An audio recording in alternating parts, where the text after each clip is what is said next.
Défenseur, milieu de terrain, attaquant, la question mérite d'être posée et le doute est permis quand on voit Achraf Hakimi évoluer sur un terrain de football. Il est considéré à raison comme l'un des meilleurs à son poste, celui de latéral droit, mais avec le Paris Saint-Germain, on ne sait plus vraiment à quel poste joue le Marocain tellement il est partout. En un éclair tel le super-héros Flash, il peut se retrouver à la finition d'une action qu'il a initiée lui-même après avoir couru tout le match et après un énième rush de plus de 50 mètres. Son offrande pour Désiré Doué face à Salzbourg en Ligue des Champions sur le 3e but est une action classique made in Hakimi qu'on a vu à de très nombreuses reprises depuis son arrivée au Paris Saint-Germain. Encore plus depuis que Luis Enrique est arrivé sur le banc parisien et qu'il en a fait un latéral piston milieu de terrain, bref un joueur hybride tout terrain. Si le club de la capitale cherche désespérément une nouvelle tête de gondole depuis le départ du trio Messi-Neymar-Mbappé, que les dirigeants ne cherchent plus, Achraf Hakimi prouve depuis le début de la saison qu'il en a clairement l'étoffe. Que ce soit niveau talent ou dans l'état d'esprit, il coche absolument toutes les cases. Et en plus, il ne fait pas trop de vagues, surtout depuis le départ de son meilleur pote Kylian Mbappé. Dans cette première partie de saison parisienne bien contrastée, le Marocain nommé pour le joueur africain de l'année s'impose comme l'un si ce n'est le leader du Paris Saint-Germain. Décryptage. Si vous dites que c'est le meilleur latéral droit, moi je vous dis que je n'ai jamais rencontré un meilleur latéral droit que lui. Si je vous dis que ce sont mes mots, vous avez bien raison de dire qu'ils n'ont absolument aucune valeur. Sauf que cette déclaration est bien celle de Luis Enrique. Alors oui, le coach espagnol divise chez les observateurs du football, mais impossible de contester son vécu dans le métier qui parle pour lui. Passé par le FC Barcelone et la sélection espagnole, Lucho a eu sous ses ordres des latéraux droits comme Dani Alves et Carvajal, un temps considérés comme les meilleurs à leur poste. Arrivé en 2021 en provenance de l'Inter avec l'étiquette de référence mondiale, Achraf Hakimi a dans un premier temps été bridé, la faute à la présence d'un certain Léo Messi avec lequel il partageait le couloir droit. Évidemment, c'est plutôt sympathique de pouvoir combiner avec la Pulga, mais un peu moins quand il faut courir pour deux et assurer les replis défensifs. D'ailleurs, à ses débuts, le Marocain a souvent été pointé du doigt à ce niveau-là. Il faut dire qu'à cette époque, on ne lui demandait pas autant d'un point de vue offensif. Et ça se traduisait par des statistiques honorables lors de ses 2 premières saisons parisiennes, mais loin de ce qu'on pouvait attendre d'un tel joueur avec un tel potentiel. En 2023, avec l'arrivée de Luis Enrique, Achraf Hakimi va véritablement exploser. Son énorme volume de jeu et sa technique bien au-dessus de la moyenne pour un défenseur va être sublimé par le coach espagnol. À l'image de ce qu'a fait Pep Guardiola avec Philippe Lahm et Kimmich au Bayern Munich, puis Joao Cancelo à Manchester City, Lucho a fait d'Hakimi son homme à tout faire. Ses capacités physiques hors du commun l'aident beaucoup évidemment. Je sais pas vous, mais moi quand je le vois courir derrière ma télé, ça me fatigue. En phase défensive, le joueur de 26 ans est un latéral droit classique qui monte en contre-attaque. En phase de possession, Hakimi devient un milieu de terrain qui participe à l'élaboration des phases offensives. Sa justesse technique, sa vivacité et sa vitesse lui permettent d'être un élément clé lors des attaques parisiennes, aux grandes dames de Nuno Mendes qui aimerait certainement avoir un rôle similaire.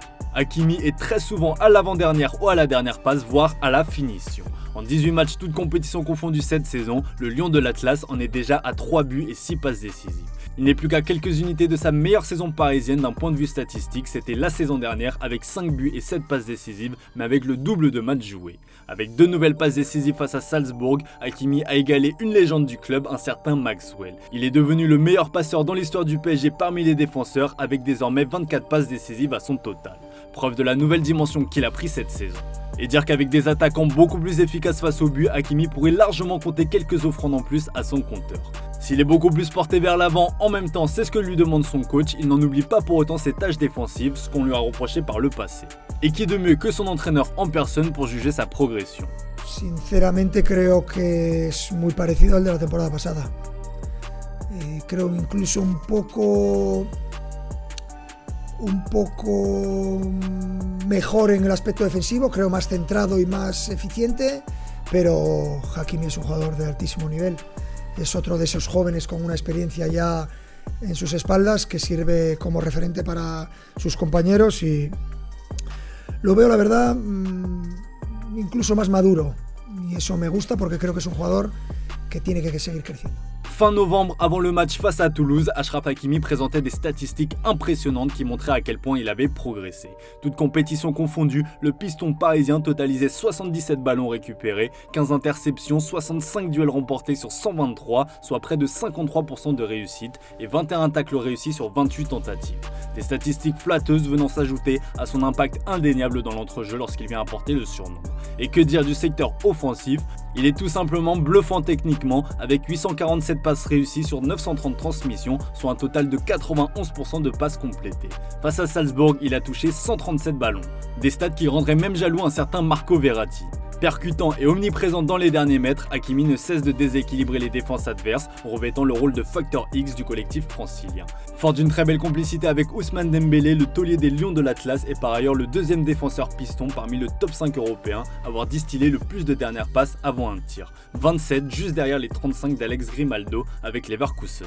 D'ailleurs, en parlant du duo Dembélé-Hakimi, il faut savoir que le Marocain a des stats similaires aux Français qui comptent 5 buts et 7 passes décisives, ça veut tout dire. Face au PSV en Ligue des Champions, Achraf Hakimi, buteur, a résumé les mots des Parisiens cette saison. À tel point que maintenant, on se met même à le critiquer quand il ne marque pas. Bah Hakimi c'est l'homme du match, en vrai c'est super pour lui, mais en fait c'est un problème. Parce que oui c'est le meilleur défenseur du PSG cette saison, mais là ce soir c'est aussi le meilleur attaquant.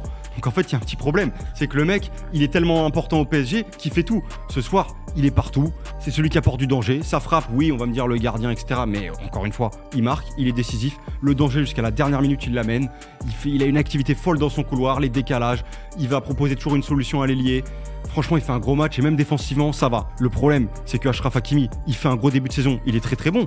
Sauf que lui, ça devient peut-être le mec le plus dangereux. On l'a vu contre Arsenal, c'était le joueur le plus dangereux du Paris Saint-Germain avec Nuno Mendes.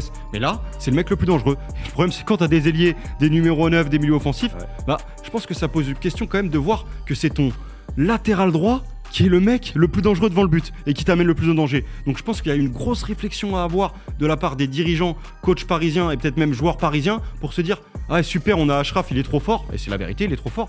Mais putain, pourquoi en fait le mec il est plus dangereux que nous? Cette saison plus que jamais, Achraf Hakimi est devenu le leader d'un Paris Saint-Germain en manque d'idées et d'efficacité offensive. Promu vice-capitaine derrière l'indétrônable Marquinhos, le joueur de 26 ans a même choisi de prolonger son bail jusqu'en 2029, même si le club n'a pas encore rendu l'information officielle.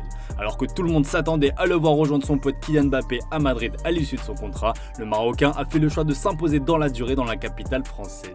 C'est un pilier en club mais aussi en sélection puisqu'il est le capitaine de la nouvelle génération dorée des Lions de l'Atlas. Il a été l'un des grands artisans du parcours parfait réalisé par les siens lors des qualifications à la CAN 2025. Un tournoi continental qui se déroulera d'ailleurs au Maroc du 21 décembre 2025 au 18 janvier 2026 prochain et que le protégé de Luis Enrique débutera peut-être dans la peau du tout nouveau Ballon d'Or africain décerné le 16 décembre prochain à Marrakech lors de la cérémonie des CAF Awards 2024.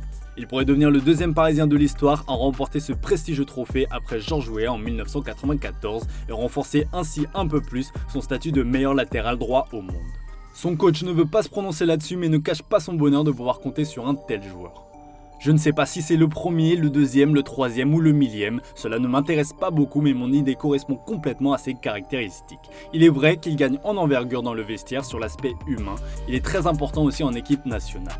C'est un leader positif avec une capacité physique spectaculaire, je veux voir ses leaders à l'entraînement et sur les terrains, a-t-il confié.